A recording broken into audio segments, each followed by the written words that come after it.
Hi friends, welcome to my YouTube channel science for railways. ఈరోజు మనం RRB group డికి సంబంధించిన mock test 3 ఈ expected paper గురించి మనం మాట్లాడుకుందాం.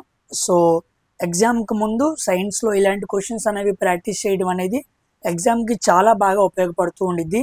మనం ఏ కాన్సెప్ట్స్లో వీక్గా ఉన్నామో, ఏ కాన్సెప్ట్స్లో స్ట్రాంగ్గా ఉన్నామో, ఏది మనకు వచ్చు అనుకుంటున్నామో, ఎలా మనం మిస్ అవుతామో అన్ని విషయాలు కూడా మనం ఇక్కడ మిస్టేక్స్ చేయొచ్చు. కాబట్టి ఇలాంటి మాక్ టెస్టుల్లో మనం మిస్టేక్ చేస్తే వాటిని సరి చేసుకోవడానికి మనకి ఎగ్జామ్లో టైం ఉంటుంది అన్నమాట. ఒకవేళ ఇవే రాయలేదు అనుకోండి, మనం ఇక్కడ చేసే మిస్టేక్నే అక్కడ కూడా చేస్తాం. So make mistakes here, correct at in your exam. మీ ఎగ్జామ్లో సరి చేసుకోండి ఇలాంటి మిస్టేక్స్ జరగకుండా ఉండడానికి. కాబట్టి ఈ టెస్ట్ చాలా చక్కగా ఉపయోగపడుద్ది. కాబట్టి ఈరోజు క్వశ్చన్స్ అన్నీ కూడా చాలా ట్రిక్కీగా ఉంటాయి. అంటే మోస్ట్లీ తప్పు పెడతానికి ఎక్కువ అవకాశం ఉంటూ ఉంటాయి. అలాంటి క్వశ్చన్స్ని ఒక ప్యాక్గా తయారు చేసి ఒక 25 క్వశ్చన్స్ తెచ్చాను. ఇవన్నీ కూడా పీవైక్యూస్లో ఉన్నవే. అవన్నీ కూడా మీకు రాబోయే ఎగ్జామ్ని చాలా బాగా రిజంబుల్ చేస్తూ ఉంటాయి. కాబట్టి అందరూ కూడా వీడియోని లైక్ చేసి షేర్ చేయడం మర్చిపోవద్దు, ఓకేనా? సో ప్రతి ఒక్క క్వశ్చన్ మీకు ఉపయోగపడుతూ ఉండిద్ది. చాలామంది చాలా మంచిగా ఆన్సర్ చేస్తూ ఉన్నారు, ఇంకొంతమంది చాలా హార్డ్గా ఉంది అంటున్నారు. వాళ్ళు అలా ఉంది అని ఎందుకన్నారంటే వాళ్ళ మన 50 పేపర్స్ చూడలేదన్నమాట. ఎందుకంటే ఆ 50 పేపర్లు చూసిన తర్వాత అది కష్టంగా ఉంది అన్నామంటే కష్టం అన్నమాట, ఓకేనా? నువ్వు ఇంకా బాగా ఎక్కువ హార్డ్ వర్క్ చేయాలని అర్థం, అంతే. ఎందుకంటే వాటికన్నా గట్టి గట్టి క్వశ్చన్సే మనం అక్కడ చూసాం. కాబట్టి ఆ 50 పేపర్లు చూడకుండా ఎవరైతే ఉన్నారో వాళ్ళకు ఒక సరైన ఐడియా ఉండదు. కాబట్టి ఇదేంటి యూపీఎస్సీ లెవెల్ క్వశ్చన్స్ మాట్లాడుతున్నాను అనుకుంటూ ఉంటారు. ఒక మాటలో చెప్పాలంటే గ్రూప్ డి ఎగ్జామ్ అలాగే ఉండిద్ది, ఓకేనా? మీరు 50, 70 తర్వాత పీవైక్యూస్ పేపర్లు చూడండి, హై లెవెల్లో ఉంటాయి. 18, 19 పెడితేనే వాడు గొప్ప, ఆ లెవెల్లో డిజైన్ చేస్తాడు. అలాంటి పేపర్లని సైన్స్ నార్త్ వాళ్ళు ఫుల్గా పెట్టేస్తారు, ఓకేనా? కాబట్టి ఆ తేడా మనకు ఉండకూడదనే మనం ఈ సిరీస్ని స్టార్ట్ చేసుకున్నాం. కాబట్టి ఇలాంటివి వస్తూనే ఉంటాయి, మీరు రాస్తూనే ఉండండి, మిమ్మల్ని మీరు పరీక్షించుకుంటూ ఉండండి టోటల్గా ఎన్ని మార్క్స్ వచ్చినాయి అని, ఓకేనా? సో కామెంట్ సెక్షన్లో రాయడం మర్చిపోవద్దు. అందరూ కూడా వీడియోని లైక్ చేసి షేర్ చేయండి. ఇక ఆలస్యం చేయకుండా మనం వీడియోలోనికి వెళ్దాం. Let's get in to video. దీంట్లో ప్రాబ్లమ్స్ ఉంటాయి, ఎలక్ట్రిసిటీలో రెసిస్టివిటీ ప్రాబ్లమ్స్ ఉంటాయి, మిర్రర్ లైట్ ప్రాబ్లమ్స్ ఉంటాయి, ఓకేనా? చాలా ఎక్కువ ప్రాబ్లమ్స్ కూడా ఉంటాయి. అన్నిటినీ కలిపి పెట్టాను, ఆన్సర్ చేయండి చూద్దాం. 20 పైన తెచ్చుకోండి. 20 పైన తెచ్చుకుంటే మాత్రం నువ్వు తోపు అనమాట. అది ఇంగ్రెంట్ సైన్స్లో ఎవడు ఆపేవాడు లేడు అని అర్థం. చూడండి, let's get in to our first question. ఇది మనకి కెమికల్ రియాక్షన్ నుంచి అడిగిన క్వశ్చన్ అనమాట. ఫస్ట్ క్వశ్చన్ ఇది మనకి కెమికల్ రియాక్షన్స్ నుంచి అడిగిన క్వశ్చన్ ఎక్కడ వస్తుందో చెబుతున్నాను కాబట్టి ఆ కాన్సెప్ట్స్లో మీరు విగ్గా ఉన్నారా లేదా అని తెలుసుకోండి. Precipitation reactions occur when the cation of one reactant and anion of second reactant found in the aqueous solution అన్నాడు. కంబైన్ టు ఫామ్ అన్నాడు. ప్రెసిపిటేట్ అని అన్నాడు అనుకోండి, అది కరిగిద్దా కరగదా? కరగదు. సో దాన్ని ఇన్సాల్యుబుల్ అనాలి, ఓకేనా? ఇప్పుడు క్యాటయాను యానియాన్ అన్నాడు. ఇదిగోండి Na+, దీన్ని క్యాటయాన్ అంటారు. Cl- దీన్ని యానియాన్ అంటారు. క్యాటయాన్లు యానియాన్లు ఉన్నాయి అనుకోండి, దాన్ని మనం ఏమనాలి? అయానిక్ కాంపౌండ్ అనాలి. కాబట్టి ప్రెసిపిటేషన్ అన్నాడు కాబట్టి ఇక్కడ ఫామ్ అయ్యేది ఏ స్థాయిలో ఉండిద్ది? సాలిడ్లో ఉండిద్ది. అంతేగా, కరగని పదార్థం అంటే అది సాలిడ్లో ఉండాలి. కాబట్టి ఇన్సాల్యుబుల్ అవ్వాలి, సాలిడ్ అవ్వాలి, అయానిక్ అవ్వాలి. So insoluble ionic solid is the correct answer అనమాట, ఓకేనా? ఒక క్యాటయాన్ రియాక్టెంట్ ఇంకో యానియాన్ రియాక్టెంట్ రెండు కలిసి ప్రెసిపిటేషన్ రియాక్షన్ ఫామ్ చేస్తే అక్కడ ఫామ్ అయ్యే ఆ కరగని అవక్షేపం ఇన్సాల్యుబుల్ అయానిక్ సాలిడ్, అయానిక్ బంధం అంటారు, అయానిక్ పదార్థం అని మనం తెలుగులో చెప్పాలి, ఓకేనా? So that is the first question. And coming to second question. When an object is placed at a 0.21 centimeter in front of the convex mirror. Okay, ఏమడిగాడు? The distance of the image from the mirror అన్నాడు. ఇక్కడ మనకి distance of the image అడిగాడు, అంటే వి అడిగాడు. దీన్ని దేంట్లో అడిగాడు? కాన్వెక్స్ మిర్రర్లో అడిగాడు. సో కాన్వెక్స్ మిర్రర్లో వి వాల్యూ ఎలా ఉండిద్ది, పాజిటివ్ ఉండిద్ది. సో నెగిటివ్ ఆన్సర్లు కానే కాదు. ఇలా మనం క్యాన్సిలేషన్ చేసుకోవచ్చు. ఇప్పుడు సాల్వ్ చేద్దాం ఈ ప్రాబ్లమ్ని. Object distance UE equal to -21 centimeters. Image formed at 7 centimeters behind the mirror. When an object is placed 21 centimeters in front of the convex mirror, image form అయింది అన్నాడు. ఓకే, ఇమేజ్ అన్నాడా. So image v equal to ఏమని చెప్పాను, కాన్వెక్స్లో image positive అని చెప్పాను. So +7 centimeters. ఇది ఒక కండిషన్ అనమాట. ఓకేనా. తర్వాత ఇంకో కండిషన్ చెబుతున్నాడు. ముందు మనకి ఇక్కడ యు ఇచ్చాడు, వి ఇచ్చాడు. ఫోకల్ లెంత్ కనుక్కోవాలి.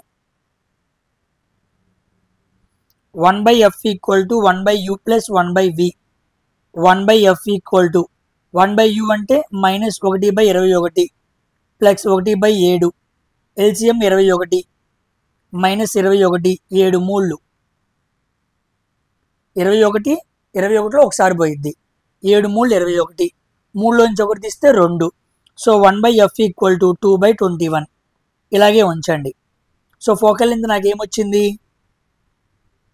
2/21 వచ్చింది. ఓకేనా. ఇప్పుడు క్వశ్చన్ చదవండి మళ్ళా. నౌ ఇప్పుడు ఈ point important. Now someone moves the object to a distance of 14 centimeters. ఇందాక 21 సెంటీమీటర్ డిస్టెన్స్లో పెట్టాడు కదా, ఇప్పుడు మార్చాడంట. So u equal to -14 centimeters.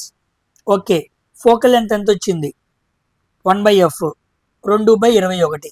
ఇప్పుడు మనం ఏం కనుక్కోవాలి, డిస్టెన్స్ ఆఫ్ ది ఇమేజ్. అంటే మనం వి కనుక్కోవాలి. ఇప్పుడు చూడండి, 1/f equal to 1/u plus 1/v. 1/f అంటే 2/21 ఈక్వల్ టు -1/14. 14 ఇచ్చాడు కాబట్టి ప్లస్ 1/v. అటు తీసుకెళ్దాం. 2/21 ప్లస్ 1/14. ఎల్సిఎం 42. 21 రోళ్ళు 42, 2 రోళ్ళు 4, 14 4ల 14 మూళ్ళు 42. So 7/42 equal to 1/v. 7 1లు 7 6లు. 1/v equal to 1/6 వచ్చింది. అప్పుడు వి వాల్యూ ఎంత, +6 వచ్చింది. మనకి వి వాల్యూ ఏం రావాలి, ప్లస్ రావాలి. అలా వస్తే మనం కరెక్ట్గా చేసామని అర్థం. సో ఆన్సర్ ఈజ్ +6 అనమాట. It is the previous year question asked in group D exam in 2022. అర్థమైందా. నేను తెచ్చే క్వశ్చన్ ఏది బయటిది కాదు, అది క్లారిటీగా మీరు ముందు గుర్తుపెట్టుకోండి. ఓకేనా. 2 ప్రాబ్లమ్స్ని కంబైన్ చేసి క్వశ్చన్ ఇచ్చాడనమాట. జాగ్రత్తగా అన్ని సిగ్నేచర్స్ సైన్స్ బాగా తీసుకుంటే నీకు ఏ ప్రాబ్లం ఉండదు. ఓకేనమ్మా. Coming to third question. ఇది కూడా మనకి లైట్ అండ్ మిర్రర్ నుంచి ప్రాబ్లం అన్నమాట.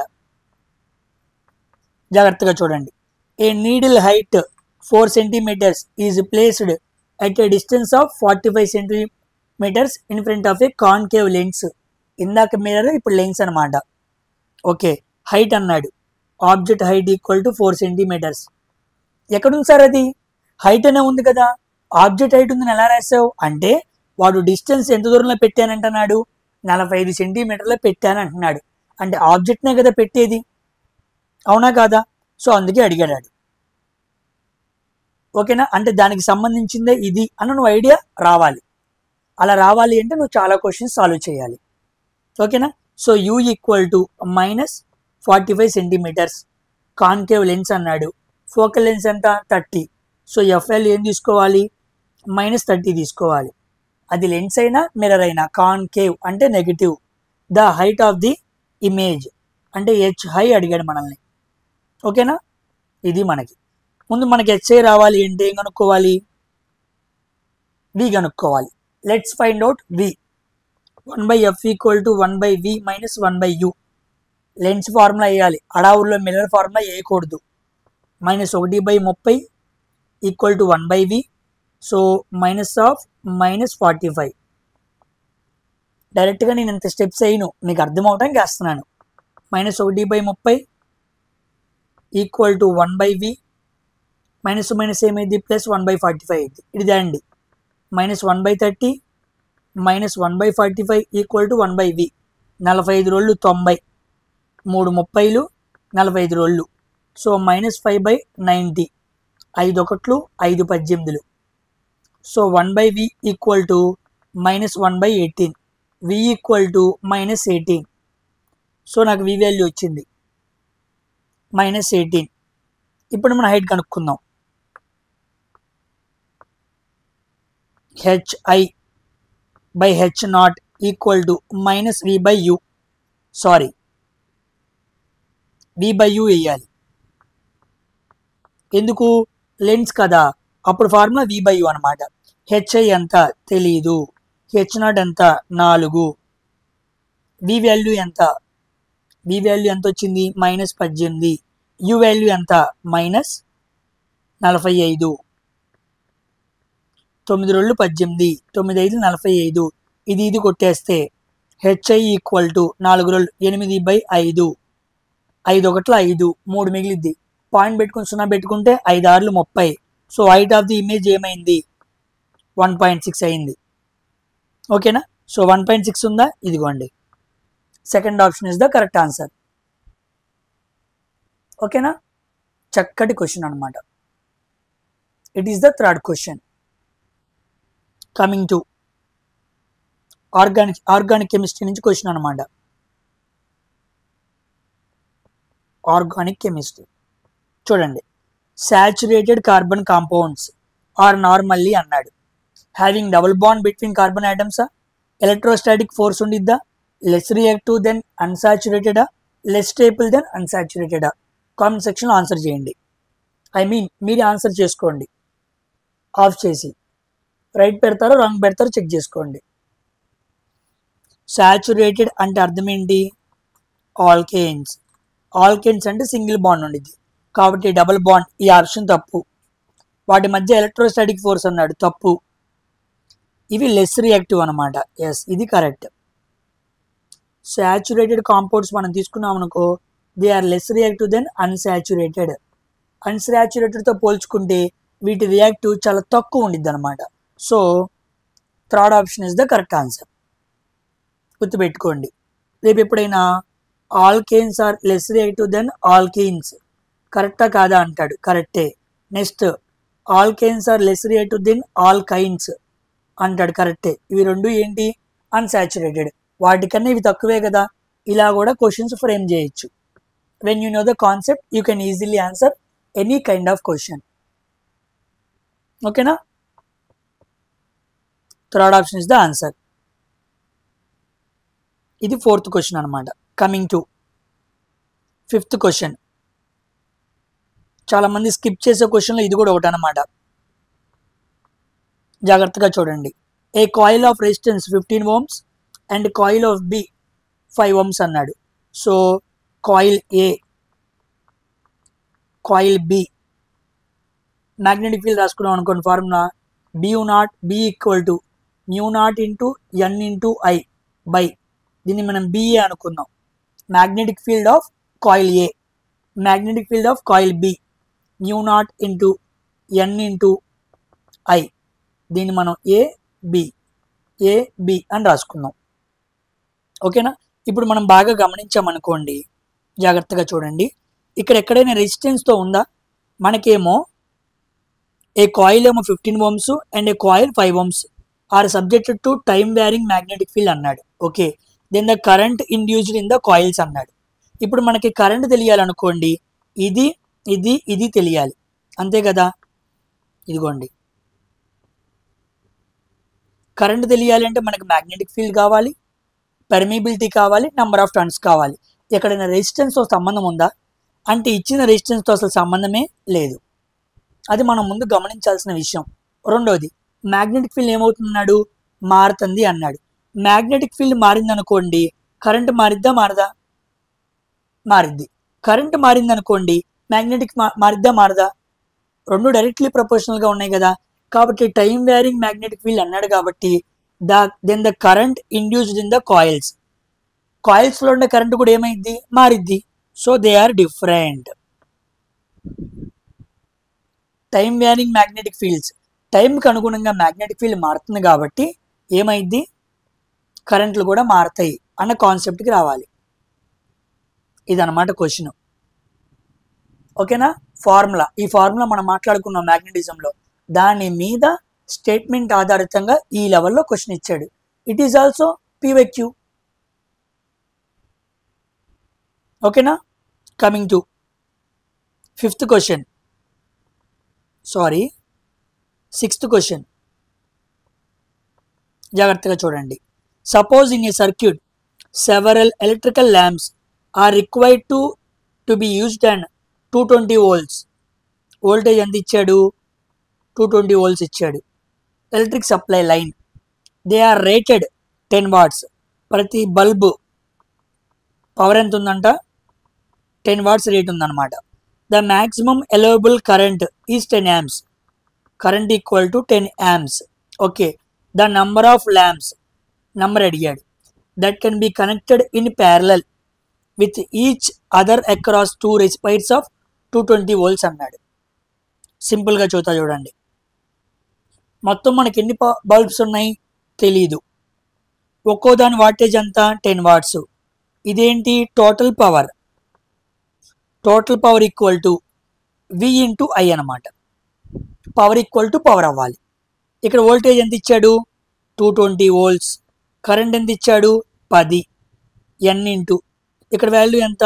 10. ఇది కొట్టేస్తే 220 volts అనమాట. సారీ 220 బల్బ్స్ అనమాట. So answer 220.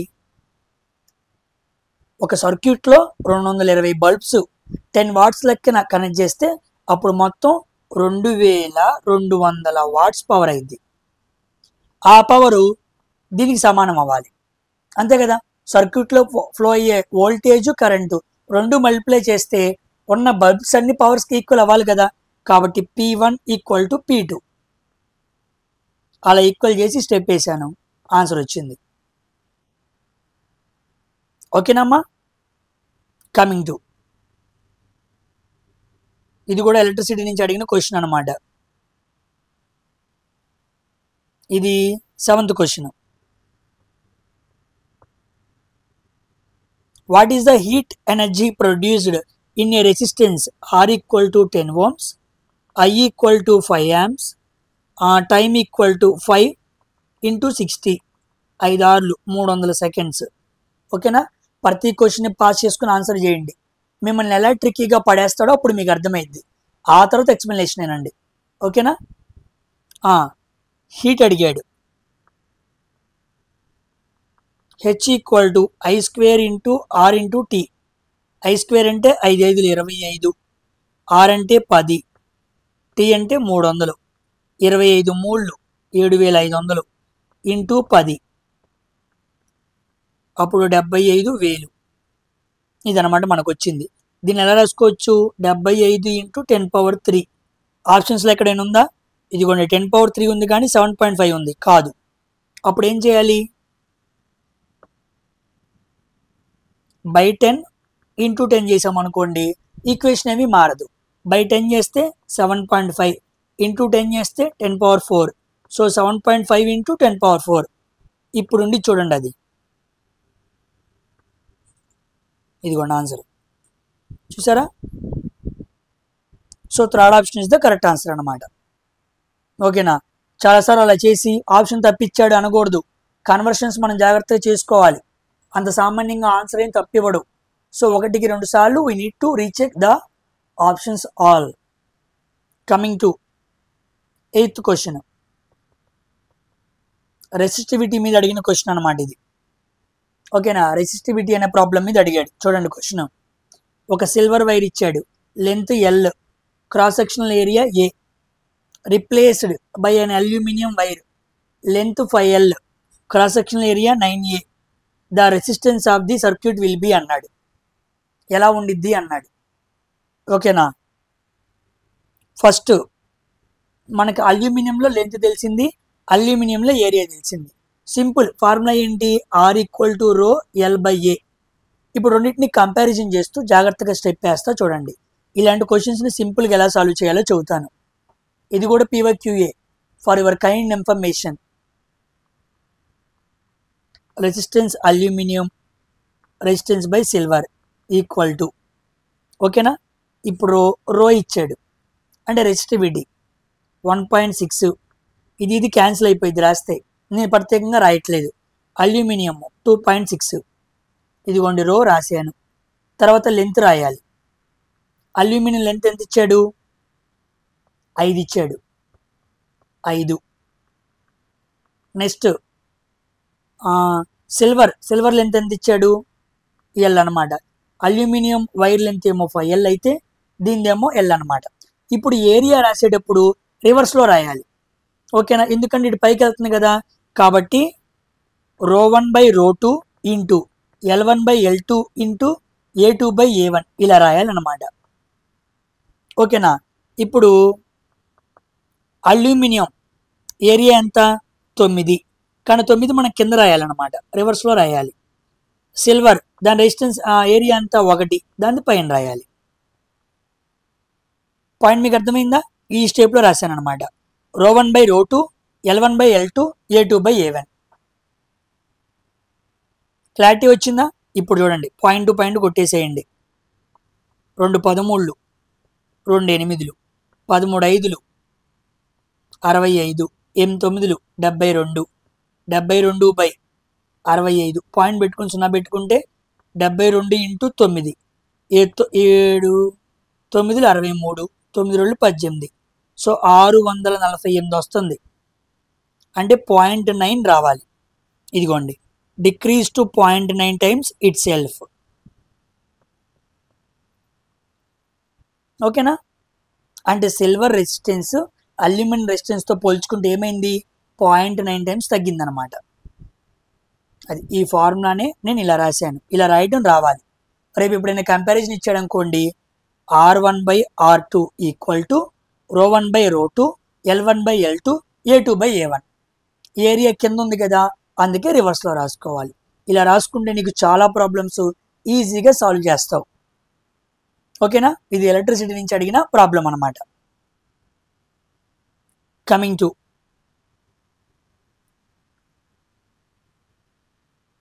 ninth problem.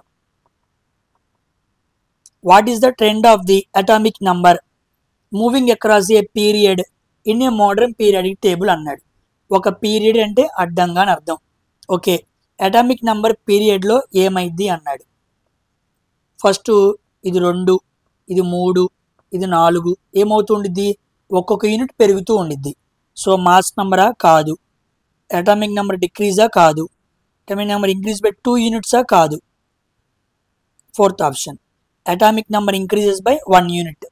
So పీరియడ్లో నువ్వు లెఫ్ట్ నుంచి రైట్ వెళ్తున్నప్పుడు అటామిక్ నెంబర్ ఒక్కోటి పెరుగుతూ ఉంటుంది, ఓకేనా? So ninth question answer fourth option అనమాట. నెక్స్ట్ ఈ క్వశ్చన్ చూడండి, 10th question. If the focal length of a spherical mirror increases to double, then the radius of the curvature అన్నాడు. ఈ క్వశ్చన్ చాలా మంది ఆన్సర్ తప్పు పెట్టే అవకాశం ఉంది, జాగ్రత్తగా చేయాలి. చూడండి, focal length F equal to double అయింది. సో F ఈక్వల్ టు ఇలా చేద్దాం. ఫోకల్ లెంత్ ఇక్కడ F ఉంది, ఇక్కడ ఏమైంది? 2F అయింది. ఇక్కడ ఏమైంది? 2F అయింది. సో ఫోకల్ లెంత్ డబుల్ అయింది, అదేనా అర్థం? ఇప్పుడు ఏమంటున్నాడు? రేడియస్ ఆఫ్ కర్వేచర్ అప్పుడు ఏమైంది అన్నాడు. జాగ్రత్తగా చూడండి, R ఈక్వల్ టు 2F, ఇది దీనికనమాట. ఇప్పుడు నేను ఇలా రాశాను అనుకోండి, R equal to 2 times of focal length ఇక్కడ ఏమైంది? 2F అయింది, అంతేనా? ఇక్కడ F ప్లేస్లో నేనేం పెట్టాలి? 2F పెట్టాలి, ఓకేనా? ఇప్పుడు రేడియస్ ఆఫ్ కర్వేచర్ అంటే ఫార్ములా ఏంటి? 2F, అంతే కదా? ఇప్పుడు రేడియస్ ఆఫ్ కర్వేచర్ ఎన్ని రెట్లు అయినట్టు? 2 రెట్లు అయినట్టు. సో ఇంక్రీజ్ టు డబుల్ అనమాట. చాలామంది 4 పెడతారు, వాడు అడిగింది ఫోకల్ లెంత్ కాదనమాట, ఓకేనా? కాబట్టి మనం ఇంక్రీజ్ డబుల్ అని చెప్పాలి. ఫోకల్ లెంత్ 2 రెట్లు పెరిగింది అనుకోండి, అప్పుడు ఇదేమైద్ది? రేడియస్ ఆఫ్ కర్వేచరు అది కూడా 2 రెట్లే పెరిగిద్ది. నువ్వు R ఈక్వల్ టు 4F అనకూడదు. ఫార్ములా ఏంటి? R ఈక్వల్ టు 2F, 2Fకి అనుగుణంగా చెప్పాలి. సో 2Fని వేరుగా పెట్టి 2 పక్కన రాయాలి, అంతేగాని మల్టిప్లై చేసి 4F అనకూడదు, 4 రెట్లు అనకూడదు. సో థర్డ్ option is the correct answer అనమాట. చాలా కన్ఫ్యూజ్ చేస్తున్నాడు, క్వశ్చన్స్ని చాలా ట్రిక్కీగా అడుగుతున్నాడు. ఓకేనా. Coming to 11th question, plant hormones నుంచి అనమాట. Which hormone particularly high in fruits అన్నాడు. ఫ్రూట్స్లో ఎక్కువగా ఉండేది ఏంటి అన్నాడు. సామాన్యంగా ఫ్రూట్స్ రాలిపోవటానికి మనకి ఎప్సిక్ యాసిడ్ కావాలి, కానీ ఫ్రూట్స్లో ఎక్కువగా ఉండే హార్మోన్ ఏంటి అంటే సైటోకైనిన్ అనమాట. సో సైటోకైనిన్ అనేది గ్రోత్ ఆఫ్ యంగ్ ఫ్రూట్.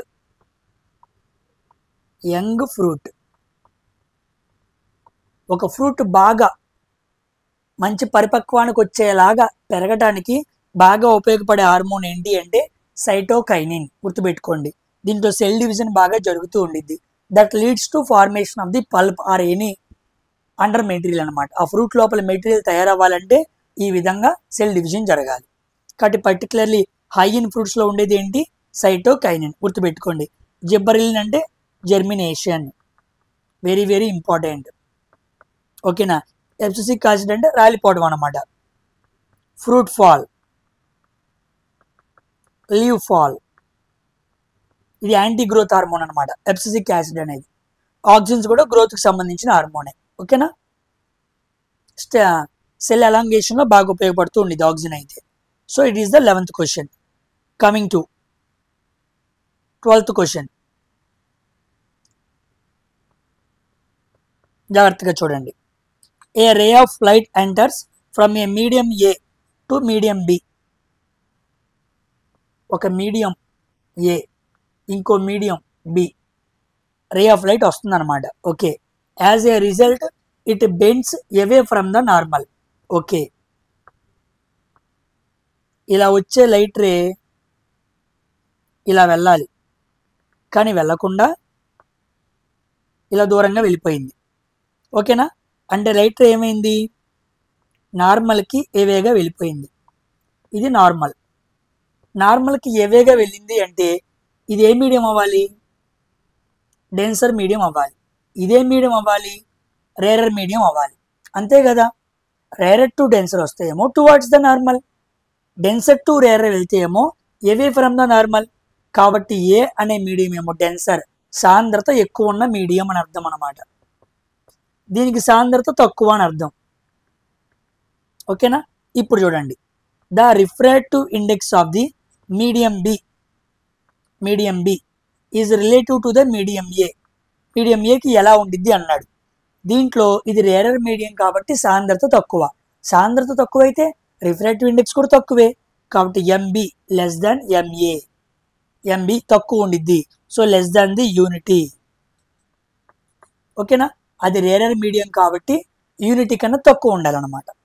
ఒకటి కన్నా తక్కువ రిఫ్రాక్టివ్ ఇండెక్స్ ఉంటే దాన్ని మనం రేరర్ మీడియం, సాంద్రత తక్కువ కలిగిన యానకం అని చెప్పచ్చు అనమాట. ఓకేనా. So 4th option is the answer. అన్ని కాన్సెప్చువల్ క్వశ్చన్సే. నెక్స్ట్ క్వశ్చన్ 13వది. ఇదిగోండి, అటామిక్ స్ట్రక్చర్ నుంచి వచ్చిన క్వశ్చన్ చూడండి. 13th క్వశ్చన్,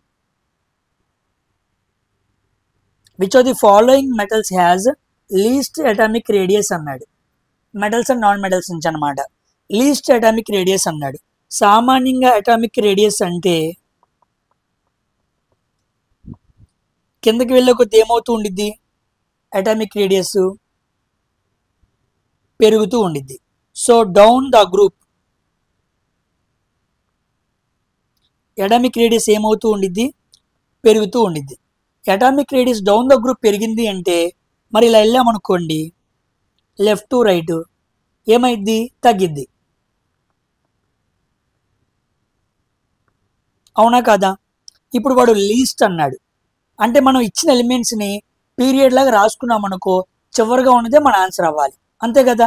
లెఫ్ట్ నుంచి రైట్కి రాసుకుందాం మనం, అప్పుడు ఆన్సర్ వచ్చేసిద్ది. Lithium 3, beryllium 4, oxygen 8, boron 5, hydrogen, helium, lithium, beryllium, boron, carbon, nitrogen, oxygen. So 3 ముందు, 4, 5 8 8 ఇలా వెళ్ళినప్పుడు ఏమైంది అన్నాం, తగ్గిద్ది అన్నాం. లాస్ట్లో ఏముంది, ఆక్సిజన్. సో ఆన్సర్ ఏమవ్వాలి, ఆక్సిజన్ అవ్వాలి. సో ఆక్సిజన్కి లీస్ట్ అటామిక్ రేడియస్ ఉంది. కానీ కాన్సెప్ట్ అనమాట, అంత కాన్సెప్ట్లో ఉంది కదా. Coming to 14th question. చూడండి, dependence on the resistance R of the coil for the electromagnetically induced EMF and induced current in coil అన్నాడు. మీకు ఇందాక వచ్చిన లాంటి క్వశ్చన్ వచ్చింది. ఇక్కడ ఈఎంఎఫ్ అని చెప్పి ఒకటి ఈఎంఎఫ్ గురించి మాట్లాడాడు, 2 కరెంట్ గురించి మాట్లాడాడు, 3 రెసిస్టెన్స్ గురించి మాట్లాడాడు. మనకి ఎలక్ట్రోమాగ్నెటిక్ ఇండక్షన్ ద్వారా ఏమొచ్చింది, ఈఎంఎఫ్ వచ్చింది. ఈఎంఎఫ్ ద్వారా కరెంట్ వచ్చింది. ఈ రెండే మాట్లాడుకున్నాం తప్ప ఎక్కడైనా మన రెసిస్టెన్స్ మాట్లాడుకున్నామా, మాట్లాడుకోవాలా. అంటే రెసిస్టెన్స్కి ఈఎంఐలో వచ్చే ఈఎంఎఫ్కి సంబంధం ఏమైనా ఉందా, లేదు. కాబట్టి EMF does not depend on R. ఇదే కరెక్ట్ ఆన్సర్ అనమాట. ఈఎంఎఫ్ అనేది ప్రొడ్యూస్ అయ్యే ఈఎంఎఫ్, ఎలక్ట్రోమాగ్నెటిక్ ఇండక్షన్ ద్వారా ప్రొడ్యూస్ అయ్యే ఈఎంఎఫ్ అనేది ద్వారా కరెంట్ కూడా వచ్చింది. కానీ ఆర్కి దాంతో ఎటువంటి సంబంధం లేదు. ఇందాక కూడా ఫార్ములా మాట్లాడుకున్నాం, B = μ0 × N × I. Magnetic field ద్వారా కరెంట్ వచ్చింది. కరెంట్ అంటే ఈఎంఎఫ్ రావాలి. ఇవి రెండే కారణాలు తప్ప ఎక్కడ రెసిస్టెన్స్ అనేది రాదు. So first option is the correct answer. ఓకేనా. So this is the 14th question. Coming to 15th question.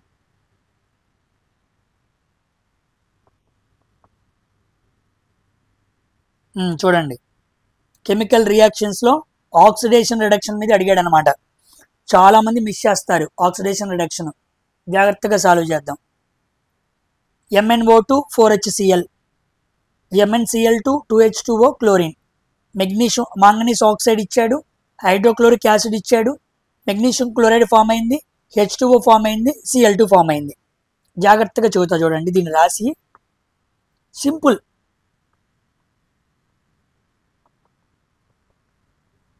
ఇలాంటి క్వశ్చన్ మీకు ఇంకోటి కూడా వచ్చింది ఇదే పేపర్లో. అప్పుడు మీరు జాగ్రత్తగా చెప్పాలి దీన్ని. మీరు చెబుతారనే ఇంకో క్వశ్చన్ కూడా ఇలాంటిదే యాడ్ చేశాను. జాగ్రత్తగా చూడండి.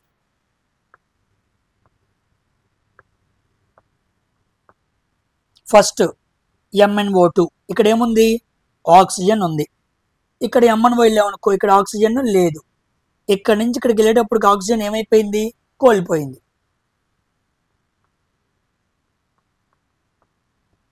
ఆక్సిజన్ కోల్పోయింది కాబట్టి MnO2 మనం ఏమైందని చెప్పాలి, రెడ్యూస్ అయిందని చెప్పాలి. వాడు ఇన్కరెక్ట్ అన్నాడు. అంటే 3 రైట్ ఉంటాయి అన్నమాట. ఫస్ట్ చూద్దాం, MnO2 is reduced to MnCl2. కరెక్టే, మనం ఇప్పుడు చేసింది అదేగా. నెక్స్ట్ చూద్దాం, జాగ్రత్తగా చూడండి. ఇక్కడ హైడ్రోజన్ ఉంది, ఇక్కడికి వచ్చాం. ఇక్కడున్న హైడ్రోజన్కి ఆక్సిజన్ యాడ్ అయిందా లేదా. సో ఎడిషన్ ఆఫ్ ఆక్సిజన్ జరిగిందా లేదా, జరిగింది. కాబట్టి HCl is oxidised to Cl2. చెప్పచ్చా లేదా, చెప్పచ్చు. ఇక్కడ మనకి ఆక్సిడేషన్ జరిగింది, ఇక్కడ మనకి రిడక్షన్ జరిగింది. సో రెండూ జరిగినాయి కాబట్టి ఈ రియాక్షన్ మనం ఏమనాలి, రెడాక్స్ రియాక్షన్ అనాలి. సో రిడక్షన్ ఆక్సిడేషన్ రెండూ జరిగింది కాబట్టి సో ఇది రైటే. 3 రైట్ అంటే ఇక ఆప్షన్ ఏమవ్వాలి, 4th ఆప్షనే ఇన్కరెక్ట్ ఆప్షన్ అవ్వాలి. అది చేసే విధానం. ఇలాగే మీకు ఆక్సిడేషన్ స్టేట్ మీద, ఎలక్ట్రాన్స్ మీద కూడా నేను చెప్పగలను, కానీ ఇలా అయితే మీకు ఈజీగా అర్థమైంది. ఓకేనా, అర్థమైంది చూసారా. Oxidation reduction is very important. Coming to 16th question. Yes 16th. Which of the following is not a characteristics of sound wave అన్నాడు. సౌండ్ వేవ్ క్యారెక్టరిస్టిక్ కాదేంటి అన్నాడు. సౌండ్కి స్పీడ్ ఉండిద్దా, ఉండిద్ది. సౌండ్కి యాంప్లిట్యూడ్ ఉండిద్దా, ఉండిద్ది. అది లౌడ్నెస్ని కంట్రోల్ చేస్తూ ఉండిద్ది. సౌండ్కి ఫ్రీక్వెన్సీ ఉండిద్దా, ఉండిద్ది. అంటే అది పిచ్ని కంట్రోల్ చేస్తూ ఉండిద్ది. ఈ 3 ఉన్నాయి. ఇక నాట్ అన్నాడు కాబట్టి ఆన్సర్ ఏమవ్వాలి, కంప్రెషన్స్. ఓకేనా, కంప్రెషన్స్ కూడా ఉంటాయి కానీ అది క్యారెక్టరిస్టిక్స్ కాదనమాట. Because compressions and rare fractions ఈ రెండు ఎంత టైంలో ఏర్పడతాయో మనం దాన్ని ఏమనాలి, ఫ్రీక్వెన్సీ అనాలి. ఆటోమేటికల్లీ సౌండ్ వేవ్కి ఒక గుణం ఉంది, ఫ్రీక్వెన్సీ పౌనపుణ్యం అని. దాన్ని మనం ఎలా చదువుతున్నాం, కంప్రెషన్స్ రేరిఫ్రాక్షన్స్ ఆధారంగా చదువుతున్నాం. కాబట్టి నాట్ అన్నాడు కాబట్టి కంప్రెషన్సే వస్తాయి. సౌండ్కి కంప్రెషన్స్ రేరిఫ్రాక్షన్స్ ఉన్నాయి, కానీ అది దాని లక్షణం కాదు. ఇక్కడ క్యారెక్టరిస్టిక్ అన్నాడు, సౌండ్ వేవ్ యొక్క లక్షణం కానిదేంటి అన్నాడు. ఇవి 3 లక్షణాలు. ఓకేనమ్మా. So compressions rarefactions in a given period of time is nothing but frequency. ఫ్రీక్వెన్సీలోనే రేరిఫ్రాక్షన్స్ కంప్రెషన్స్ ఉన్నాయి కదా, ప్రత్యేకంగా కంప్రెషన్ ఇవ్వటం ఏంటి, కాబట్టి రాంగ్ అనమాట. ఓకేనమ్మా. కమింగ్ టు ఈ క్వశ్చన్ చూడండి, లైట్ నుంచి 17th question. when light is incident along the normal, okay, passes from air to water అన్నాడు. ఇది ఎయిర్ అనే మీడియం, ఇది వాటర్ అనే మీడియం. ఇదేమో రేరర్ మీడియం, ఇదేమో డెన్సర్ మీడియం. దీనికి సాంద్రత తక్కువ, దీనికి సాంద్రత ఎక్కువ. ఓకే, ఇప్పుడు రే ఆఫ్ లైట్ వచ్చిందనమాట. వచ్చింది, ఎలా వచ్చిందో చెప్పాడు. ఎలాంగ్ ద నార్మల్ అంటే రే ఆఫ్ లైట్ ఇలా నార్మల్ మీదుగా వచ్చింది. నార్మల్ మీదుగా వచ్చింది అనుకోండి, ఒక మీడియం నుంచి ఇంకో మీడియంలోకి వెళ్ళినా అదేమీ మారదు, not changed. First option is the correct answer. మీడియంలో కాకుండా నీకు ఎలా వచ్చినా, ఇంకా ఎలా ఏ యాంగిల్తో వచ్చినా అది డీవియేట్ అయ్యిద్ది లేదా బెండ్ అయ్యిద్ది అని మనం చెప్పచ్చు. కానీ నార్మల్ మీద వచ్చినప్పుడు there will be no bending. ఒక మీడియం నుంచి ఇంకో మీడియంలోనికి వెళ్ళినా డైరెక్షన్ ఆఫ్ లైట్ బెండ్ అవ్వదు. ఓకేనా, ఇది వెరీ వెరీ ఇంపార్టెంట్ క్వశ్చన్, గుర్తుపెట్టుకోండి. క్లారిటీ వచ్చిందా? కమింగ్ టు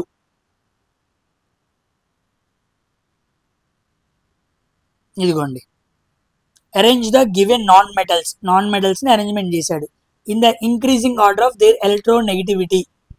ఎలక్ట్రోనెగటివిటీ అంట.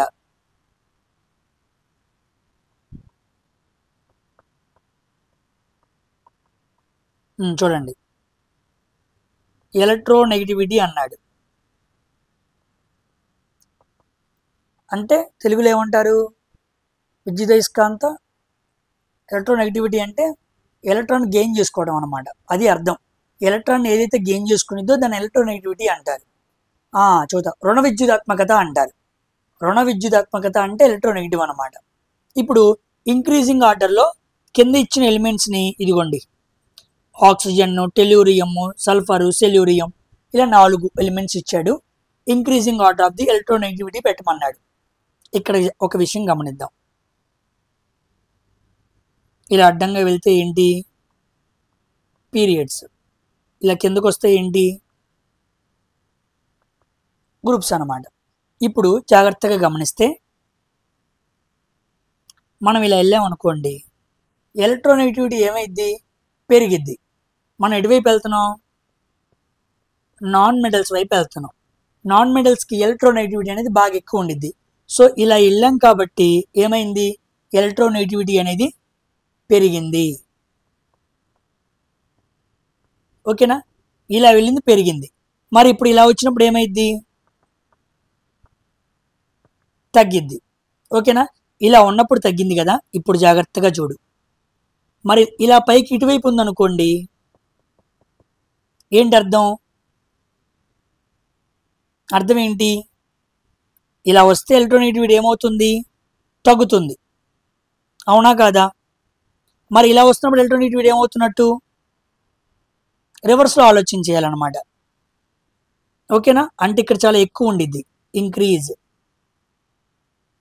ఓకేనా, సారీ, ఇక్కడ కింద తగ్గిద్ది అని అడగాటి, ఇక్కడ ఏమైద్ది, పెరిగిద్ది. జాగ్రత్తగా మళ్ళీ చదువుతున్నా చూడండి. నాన్ మెటల్స్ వైపుకి మనం లెఫ్ట్ నుంచి రైట్ వెళ్తున్నాం అనుకోండి, ఎలక్ట్రోనెగటివిటీ అనేది పెరిగిద్ది అనమాట. ఓకేనా, కానీ గ్రూప్స్లో ఇలా కిందకి వేసామనుకోండి, తగ్గిద్ది. ఇదే యారో మార్క్ మనం నాన్ మెటల్స్లో వేసామనుకోండి, కింద నుంచి పైకి వెళ్తే పెరిగిద్ది అనమాట. సో ఎలక్ట్రోనెగటివిటీ అనేది ఇక్కడ మనం గమనిస్తే, ఎక్కడ నాన్ మెటల్స్లో బాటం నుంచి టాప్ వైపుకి వెళ్తున్నప్పుడు ఏమైద్ది, పెరిగిద్ది.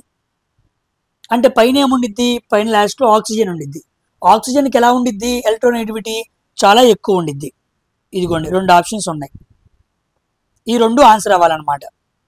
ఓకేనా. ఇప్పుడు మన ఆర్డర్లో చూసాం అనుకోండి, కింద టెల్యూరియం ఉండిద్ది, పైన సెల్యూరియం, తర్వాత సల్ఫర్, తర్వాత ఆక్సిజన్. సో ఇలా వెళ్తున్నాం కాబట్టి ఎలక్ట్రోనెగటివిటీ ఏమైంది, పెరిగింది. సో లాస్ట్లో ఆక్సిజన్ ఉండాలి, కింద టెల్యూరియం ఉండాలి. So 4th option is the correct answer. ఓకేనా, పాయింట్ మీకు అర్థమైందా? ఎలక్ట్రోనెగటివిటీ అనేది లెఫ్ట్ నుంచి రైట్ వెళ్తే ఏమో పెరిగిద్ది. ఓకేనా. గ్రూప్స్లో టాప్ టు బాటమ్ వచ్చింది అనుకోండి, తగ్గిద్ది. ఇది ఇక్కడ అనమాట. ఇదే గ్రూప్స్లో, ఇది మెటల్స్లో మనం మాట్లాడుకున్నాం. మెటల్స్లో మాట్లాడుకున్నప్పుడు ఏమో ఇలా ఉంది కదా, ఇదే నాన్ మెటల్స్కి వెళ్ళామనుకోండి యారో మార్క్ రివర్స్ అయ్యిద్ది, అంటే పైకి వెళ్తే పెరిగిద్ది అనమాట. సింపుల్గా చెప్పాలనుకోండి, ఎవరు ఎలక్ట్రాన్ ఇచ్చినా సరే తీసుకోవడానికి రెడీగా ఉండేవాళ్ళు పైన ఉంటారు, పైన ఉంటారనమాట. కాబట్టి పైన అంటే అక్కడ ఆక్సిజన్ ఉండిద్ది, ఒక మాటలో సింపుల్గా చెప్పాలంటే. కాబట్టి ఆక్సిజన్కి ఎలక్ట్రోనెగటివిటీ ఎక్కువ వెన్ కంపేర్ టు కింద వాటితో పోల్చుకుంటే. అందుకే మనం బోరాను, కార్బను, నైట్రోజను, ఆక్సిజన్, ఫ్లోరిన్ రాసాం చూసారా. ఫ్లోరిన్కి ఎలక్ట్రోనెగటివిటీ ఎక్కువ, దాని పక్కనే ఉన్న దీనికి ఎక్కువే, దీనికి ఎక్కువే. ఓకేనా. ఎక్కువగా మనం ఫ్లోరిన్ మాట్లాడుకుంటాం. దాని తర్వాత మాట్లాడుకోవాలంటే ఆక్సిజన్ మాట్లాడుకోవాలి. ఆక్సిజన్కి ఎక్కువ అన్నాడు కాబట్టి దాన్ని చివరిలో పెట్టుకొని ఆర్డర్ని కరెక్ట్గా ఫ్రేమ్ చేస్తే ఆన్సర్ వచ్చేసింది. ఓకేనా. So this is the 18th question. Coming to 19th question. జాగ్రత్తగా చూడండి. కెమికల్ రియాక్షన్స్ నుంచి అడిగిన క్వశ్చన్ అనమాట.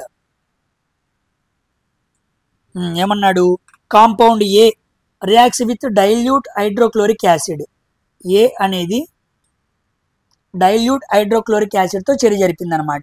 The gas evolved turns lime water Milky.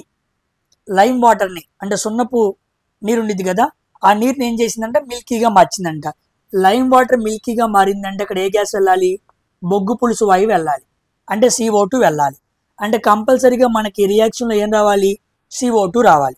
CO2 ఇక్కడ రావాలంటే ఇక్కడ కూడా C ఉండాలా లేదా, ఉండాలా లేదా, ఉండాలి. కాబట్టి NaOH కాదు, NaCl కాదు, Zn కాదు. సో Na2CO3 ఆన్సర్ అవ్వాలి, అంతే కదా. అప్పుడే కదా ఇటు పక్కన Na2CO3 ఉంది, ఇదిగోండి HCl కలిపాను, అప్పుడు ఏం ఫామ్ అయింది, NaCl వచ్చింది, ఇదిగోండి NaCl. తర్వాత CO2 రావాలి, ఇదిగోండి CO2. ఇక్కడ నుంచి H2O వాటర్ రావాలి. ఓకేనా.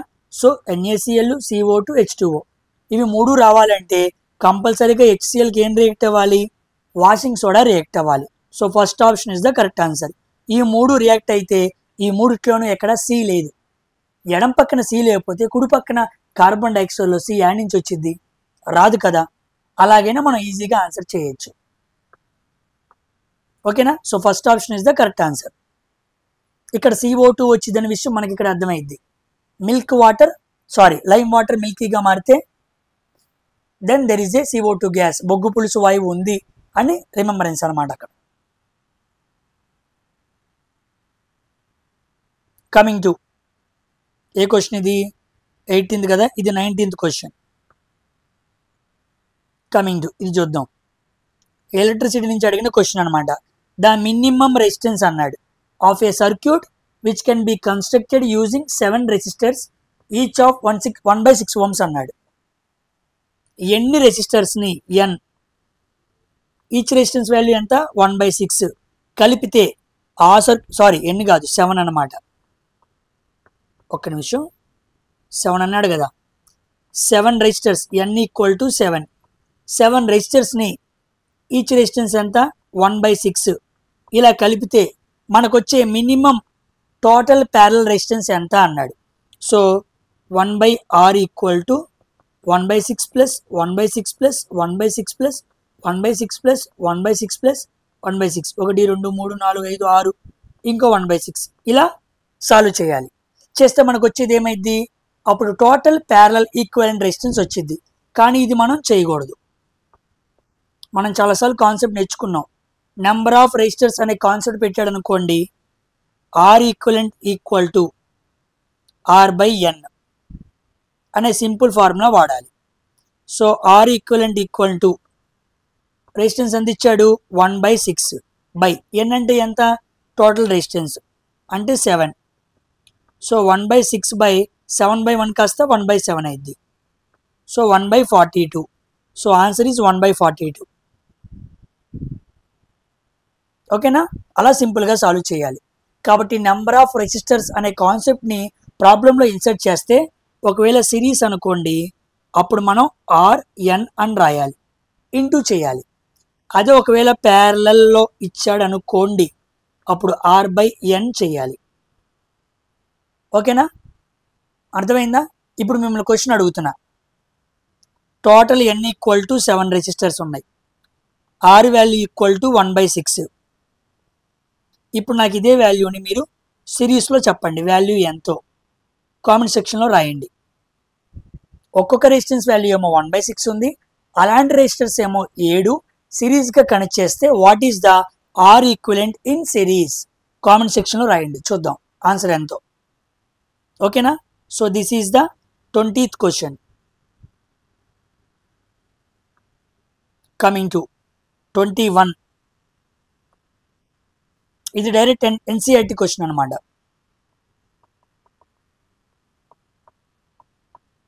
Direct NCERT question. ఓకేనా? చూడండి, ఇవి మీరు చదువుకోవాల్సిందే. సామాన్యంగా నేను ఎన్ఎస్సిలో ఒకటి గుర్తుపెట్టుకున్నాను 1074 అని. కాస్త ఆప్షన్స్ కూడా దానికి తగ్గట్టుగానే ఇచ్చాడు. ఒకటో దానికి ఆన్సర్ ఏంటి? బి. ఇదిగోండి, ఒకటి బి మాత్రమే ఉంది, ఇంకేమీ లేదు. సో పెట్టేశాను. ఓకేనా? సో ఎన్ఎస్సిఎల్కి ఏమో 1074, సిఏకి ఏమో సిఏఓకి ఏమో 2850, సిఎస్సిఎల్2కి ఏమో 1045. ఓకేనా? సో అయానిక్ కాంపౌండ్స్ అని ఇస్తాడు, వాటి మెల్టింగ్ పాయింట్ ఇస్తాడు, వాటి బాయిలింగ్ పాయింట్ ఇస్తాడు. డైరెక్ట్ ఎన్సీఆర్టీలో టేబుల్ అనమాట, ఆ టేబుల్ నుంచే క్వశ్చన్స్ ఇచ్చాడు. సో ఆర్గానిక్ కెమిస్ట్రీలో కూడా కొన్ని కోవిలెంట్ కాంపౌండ్స్ ఉంటాయి. ఆ కాంపోనెంట్స్ ఈ కాంపోనెంట్స్ నువ్వు చదువుకోవాలి. వీటికి మించి బయట ఇవ్వడనమాట. అసలు వీడు ఎన్సీఆర్టీ బుక్ తీసి చూశాడా లేదా, అని ఒక ఆస్పిరెంట్ చూశాడా లేదా అని చెప్పి ఒక ఇన్విజిలేటర్ చెక్ చేసినప్పుడు ఇలాంటి క్వశ్చన్స్ ఇస్తాడు. ఓకేనా? ఈ క్వశ్చన్ మనం చూసి పెద్దగా ఏంటి వాల్యూస్ ఇలా ఇస్తే ఎలా అనుకుంటాం. ఎన్సీఆర్టీలో ఉంది, నువ్వు ఎప్పుడైనా దాని మొహమైనా చూసావా లేదా అని టెస్ట్ చేస్తాడు కదా ఇన్విజిలేటర్, అలాంటప్పుడు దొరికిపోతాం అన్నమాట మనం. ఓకేనా? నెక్స్ట్ 22వ క్వశ్చన్ జాగ్రత్తగా చూడండి. Some characteristic features of autotrophs. Autotrophs అంటే సొంతగా ఆహారాన్ని తయారు చేసుకునేవి. Which of the given statements is incorrect with respect to autotrophs. ఆటోట్రోప్స్కి సంబంధించి కొన్ని స్టేట్మెంట్స్ ఇచ్చాడు, రాంగ్ అన్నాడు. రాంగ్ ఇది కనుక్కోవాలి. చేద్దాం. All green plants some bacteria are autotrophs అన్నాడు, కరెక్టే. అన్ని గ్రీన్ ప్లాంట్స్ కొన్ని రకాల బ్యాక్టీరియాలు కూడా ఆటోట్రోప్స్, సొంతగా ఆహారాన్ని తయారు చేసుకుంటాయి. అన్నీ కాదు, కొన్ని బ్యాక్టీరియా మాత్రమే. Next, they are primary producers, అంతే కదా, ప్లాంట్సే primary producers. Next, carbon energy requirements of autotrophs are fulfilled by photosynthesis. కిరణజన్య సమయక్రియ వీటి ఎనర్జీని, కార్బన్, ఈ రెండు కూడా ప్లాంట్స్కి అందజేస్తుంది. ఏ పద్ధతి? ఫోటోసింథసిస్. ఈ మూడు రైట్ అంతే, మిగతాది ఏంటి? 4th ఆప్షన్, అదే రాంగ్ అనమాట. ఓకేనా? ఎందుకు రాంగ్ అయింది చూద్దాం. The carbohydrates are not used immediately are stored in the form of glycogen అన్నాడు, ఇది తప్పు. ఓకేనా? ఇక్కడ గ్లైకోజన్ ఉండకూడదు, ఏముండాలి? స్టార్చ్ ఉండాలి. బికాజ్ ప్లాంట్స్ అవసరం లేని గ్లూకోజ్ని స్టార్చ్ రూపంలో, యానిమల్స్ అవసరం లేని గ్లూకోజ్ని గ్లైకోజన్ రూపంలో స్టోర్ చేస్తే అని చెప్పుకున్నాం. సో వాడు ప్లాంట్స్కి గ్లైకోజన్ ఇచ్చాడు కాబట్టి తప్పు అయింది. సో ఇది తప్పు అనమాట. So 4th option is the wrong option. ఓకేనమ్మా? 23వ క్వశ్చన్.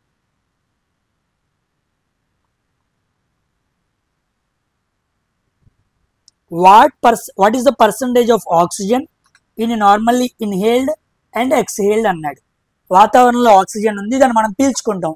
పీల్చుకున్న మొత్తం గాలి మన బాడీలో ఆ ఊపిరితిత్తుల్లో ఉండదు, కొంతే ఉండిద్ది, కొంత బయటకు వచ్చింది. అయితే ఎంత ఇన్హేల్ ఎంత అవుట్ ఎక్స్హేల్ అన్నాడు. ఎంత పీల్చుకుంటాం ఎంత బయటకు పంపిస్తాం అన్నాడు. సో ఇన్హేల్ ఎంత 21%, ఎక్స్హేల్ ఎంత 16% అనమాట. ఓకేనా, అంటే 21% పీల్చుకుంటే 16% మళ్ళీ వదిలేస్తాం అనమాట. ఆ మిగిలింది మనం తీసుకుంటూ ఉంటాం అంతే. అలా ఎక్స్చేంజ్ చేస్తూ ఉంటాం అనమాట. అంతేగాని తీసుకున్న మొత్తం అలాగే ఉంచుకోం మనం. ఓకేనా, సో 21 తీసుకుంటే ఎక్స్హేల్లో 16 బయటికి వెళ్ళిపోయింది. So first option is the correct answer. Coming to 24th question.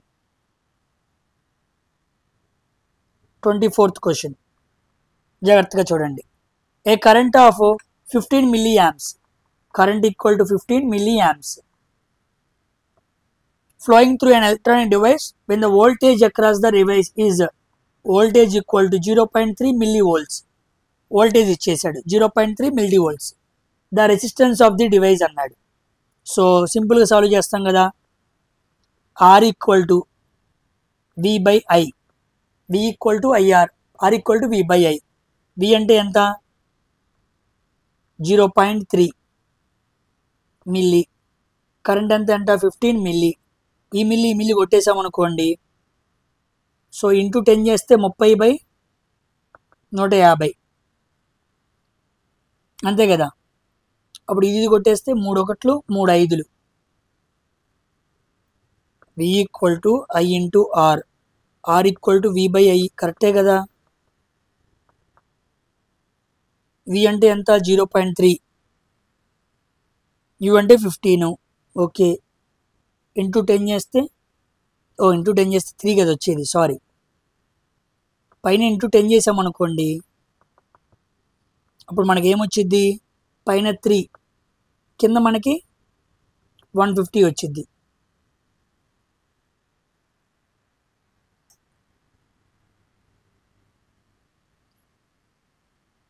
Okay కరెక్టే.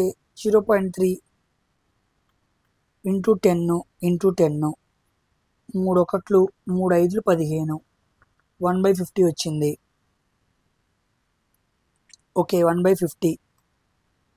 ఏంటి ఆప్షన్స్ ఎలా ఉన్నాయి? ఓకే, అన్ని ఆప్షన్స్లో మిల్లీ ఉన్నాయి కదా. ఇప్పుడు మనం ఏం చేద్దాం, మిల్లీలోకి మారుద్దాం. ఓకేనా, మిల్లీలోకి మార్చాలంటే ఏం చేయాలి, సంథింగ్ ఎక్కడో తప్పేసా ఒకసారి అంతే, మైండ్ భలే. ఒక నిమిషం ఉండండి. R, V equal to IR, R equal to V by I. V అంటే ఎంత 0.3, I అంటే ఎంత 15. సో ఇంటూ 10 చేస్తే, కింద ఇంటూ 10 చేస్తే 3/150, 3 1 3 5 15, 1/50, 1/50 వచ్చింది. సో 1 వాల్యూ పాయింట్ పెట్టుకొని 0 పెట్టుకోండి, ఇంకోటి పెట్టుకోండి, ఇంకోటి పెట్టుకోండి. ఓకేనా, అప్పుడు 50 రోజులు ఏమైద్ది 100 అయిద్ది. 0 0.02 వచ్చింది. ఓకేనా, ఇప్పుడు 0.02ని మనం ఏం చెప్పాలి, మిల్లీస్లో చెప్పాలి. అంతేనా. ఓకే, మిల్లీస్లో చెప్పాలి కాబట్టి ఇప్పుడు ఏం చేద్దాం, మిల్లీ అంటే కింద 1000 వేసి పైన 1000 వేద్దాం. అప్పుడు ఏమైద్ది, పాయింట్తో 2 దానాలకి 2 సున్నాలు పోతాయి.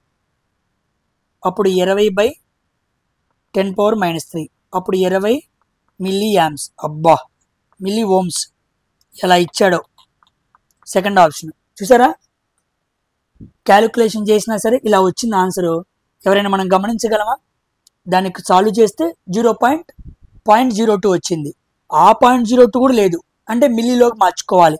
ఇంటూ 1000 కింద పైన 1000, ఇంటూ 1000 చేసామనుకో బైలో, దాని అర్థం ఏంటి మిల్లీ అనమాట. 10⁻³ పైన చేసామనుకోండి, పాయింట్తో 2 సున్నాలకి 2 సున్నాలు పోతాయి. అప్పుడు 2 ఇంటూ 10 20. సో 20 మిల్లీ ఓమ్స్ అనమాట. అమ్మా భలే ఇచ్చాడు. Second option is the correct answer అనమాట. కమింగ్ టు ఫైనల్ క్వశ్చన్, జాగ్రత్తగా చూడండి. ఎన్ ఎఫర్ట్ అన్నాడు ఆఫ్ 5 units. ఎఫర్ట్ అంటే ఫోర్స్ అనమాట, బలం. Is applied on a 10 unit load. 10 unit load మీద అప్లై చేశాడు అనమాట. Okay, the distance travelled by the effort and the load are 50 and 20 units అనమాట. ఓకే, జాగ్రత్త చూడండి. డబ్ల్యూ ఈక్వల్ టు ఇన్పుట్ అనమాట. ఎంత apply, F into yes. 5 units apply చేశాడు. అప్పుడు ఎంత కలిగిందంటే డిస్టెన్స్, ఇదిగో ఈ రెండు డిస్టెన్స్లు 5 × 50 250. So work equal to F into S అనమాట. అలా ఇచ్చాడు తెలివిగా యూనిట్స్ అని చెప్పి. Next work output equal to F into S. ఇప్పుడు 10 యూనిట్లు అప్లై చేశాడు. 10 యూనిట్లు అప్లై చేస్తే ఎంత డిస్టెన్స్ కలిగిందంట, 20 యూనిట్స్ అంటే 200. ఇన్పుట్ ఎంత, 250. అవుట్పుట్ ఎంత, 200. ఫుల్ ఎఫిషియన్సీతో ఉందా, లేదు. ఇప్పుడు efficiency equal to output by input into 100. Output ఎంత, 200. ఇన్పుట్ ఎంత, 250 ఇంటూ 100. 0 0 25 1 25 4 24 80. ఎఫిషియన్సీ ఎంత, 80%. డైరెక్ట్గా మనకి వర్క్ అనకుండా ఇన్పుట్ వర్క్ అవుట్పుట్ వర్క్ ఇచ్చి ఎఫిషియన్సీ అడిగాడు. అవుట్పుట్ బై ఇన్పుట్ ఇంటూ 100 వేస్తే మనకి ఏమొచ్చింది, ఎఫిషియన్సీ వచ్చింది. సో ఇది 25 క్వశ్చన్స్ అనమాట. ఓకేనా. సో హోంవర్క్ క్వశ్చన్ యాడ్ చేయడం మర్చిపోయానే. సో పర్లేదు, నెక్స్ట్ మాక్ టెస్ట్లో హోంవర్క్ క్వశ్చన్ యాడ్ చేస్తాను. ఓకేనా. మధ్యలో క్వశ్చన్ ఆన్సర్ అడిగాను. ఆ క్వశ్చన్కి ఆన్సర్ అందరూ కూడా కామెంట్ సెక్షన్లో రాయండి. టోటల్గా మీకు 25 క్వశ్చన్కి ఎన్ని మార్క్స్ వచ్చినాయి అని జెన్యున్గా కామెంట్ సెక్షన్లో రాయండి. ఓకేనా. వీడియోని హైప్ చేయడం మర్చిపోవద్దు. అందరూ షేర్ చేసి లైక్ చేయండి. మరొక వీడియోతో కలుద్దాం. Until then, thank you very much for watching science for railways. Bye.